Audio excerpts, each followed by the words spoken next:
tänan nüüd nii-öelda innovatsiooni kadalipuga markeerimast jagatud 5 ja 7 protsessimudelit.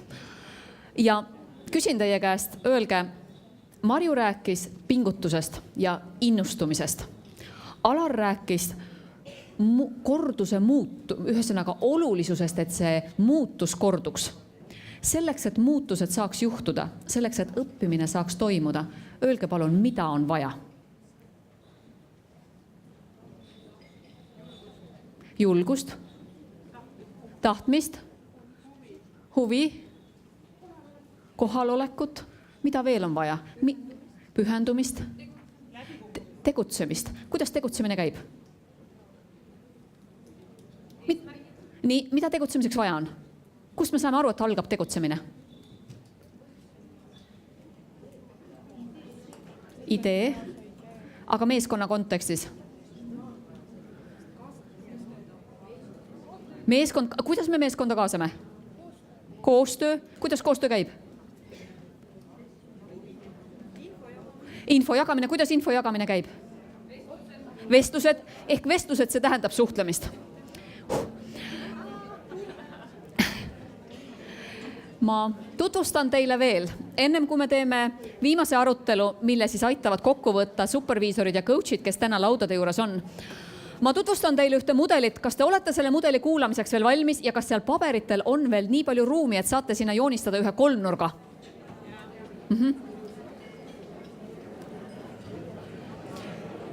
Palun joonistage oma nii-öelda sketšimispaberitele nüüd üks korralik kolmnurk. Milline on üks korralik koolipoisi kolmnurk?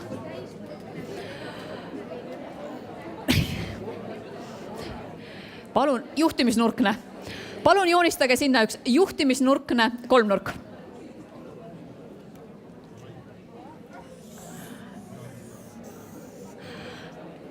Kolmnurga metafoor. Kas ma võin paluda veel tähelepanu? Ma saan aru, et kolmnurga joonistamine toob elevust, toob. Kui me päeva esimeses pooles rääkisime rohkem tiiviku metaforist, vedurist ja rääkisime ringist või spiraali mööda liikumisest, et ei oleks nurki, siis parandage mind. Kommunikatsioon ja koostöö ja sotsiaalsus ehk inimestega rääkimine toovad siiski kaasa ka nurki. Seetõttu, kui lubate, siis jagan teiega Nicholas Luhmanni ja ma panen hiljem ka slaididele järgi selle sama skeemi ja viite autorile. Jagan teiega Nicholas Luhmanni sotsiaalse süsteemi mudeli. Selleks, et kõik meeskonnad, kes täna siin on ja kõik, kes siit nüüd edaspidi oma tegevuskavades erinevaid mudeleid valivad, oleksid ühe mudeli võrra rikkamad. Ingliskeelses tõlkekirjanduses seda mudelit ei olegi, see on vaid saksakeelses tõlkekirjanduses ja panen ka artikli juurde, kus see pärineb. Mida ütleb Nicholas Luhmann? Nicholas Luhmann ütleb, et sotsiaalse süsteemi alus on kommunikatsioon.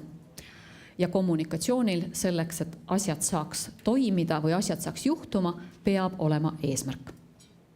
Nüüd, kui rääkida eesmärgist, siis eesmärk siin keskel ja millest ka ju Alar rääkis, on hea sild üle tuua, peaks kandma 3 nurka, mille vastu ennast kontrollida või milliseid osapooli siis omavahel liita või vajadusel lõhkuda. Ja need osapooled on, esimene siit on funktsioonid.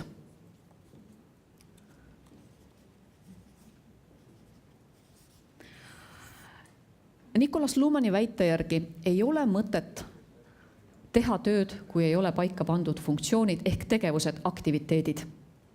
On mõtet ära seletada, mis on meie konkreetne tegevus või eesmärgist kaasuv tegevus. Aga mis veelgi olulisem on, siis ta ütleb, et kommunikatsiooni ja funktsioneeriva tegevuse aluseks on omavahel ootuste paikapanemine.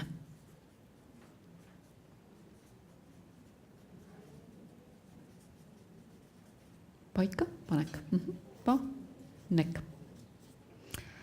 Ootused, et mõelda läbi, kui meil on teada, mis on meie eesmärk või meil ei ole teada, mis on meie eesmärk, aga me teame, milliseid funktsioone me peame täitma, siis on väga oluline vaadata, millised persoonid ehk indiviidid on meie meeskonnas ning koos leppida kokku, millised on nende rollid. Rollid ei saa tekkida ilma, et ei oleks läbi mõeldud, milliseid funktsioone tuleb täita. Muidu need rollid trambivad tühja. Indiviide on väga raske allutada rolli ilma, et me ei põhjendaks, mis on meie eesmärk ja põhimõtteliselt siin see teie südame küsimus, miks me neid asju teeme, mis me teeme. Siia võib täitsa julgelt kirjutada endale küsimuse, miks? Miks me selle eesmärgi täitmiseks peame täitma selliseid funktsioone? Või kas selle ühesõnaga eesmärgi täitmisel üldse me teame, mis funktsioone tuleb täita ja tuleb vaadata hoopis sellest rollist, kes inimestena on meil saada ning mis on see roll, mida näiteks puudutatud osapooled meie käest ootavad.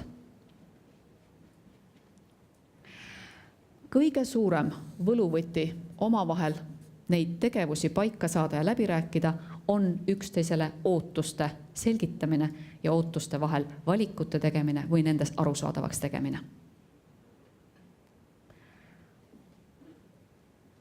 Kui tihti teie oma meeskonnas, ka näiteks selles meeskonnas, kellega te täna siin olete, omavahel ootustest räägite?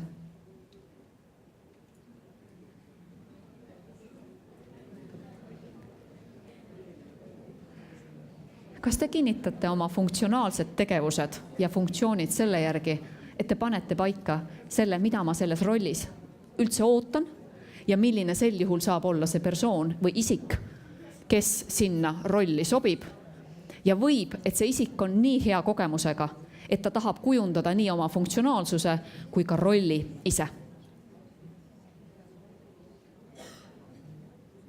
Ja selleks, et see mudel ei jääks nüüd vaid pinnapealseks, annan ma teile ühe 5-minutilise harjutuse, kus te taas võite coach ja superviisoreid abiks võtta ja harjutus hästi lihtne.